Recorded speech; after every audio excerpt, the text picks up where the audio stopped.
Hello everyone. In this video, I'll explain how to sync your MetaMask wallet across multiple devices.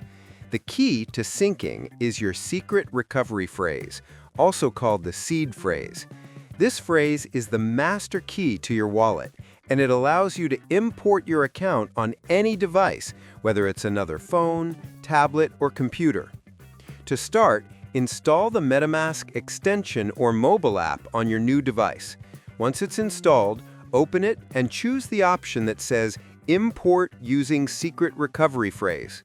Here, you'll need to enter the exact 12 or 24-word phrase you received when you first created your wallet. Make sure you type it in the correct order with no extra spaces or mistakes. After entering the phrase, set a new password for that device. This password will only lock and unlock MetaMask locally, while the recovery phrase ensures your wallet is the same one synced across all devices.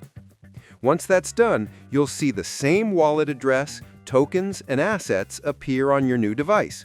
From now on, you can access your funds from both devices without any issues. And remember, never share your recovery phrase with anyone. Only use it on the official MetaMask app or extension. That's how you safely sync MetaMask across devices. Subscribe the channel for more videos.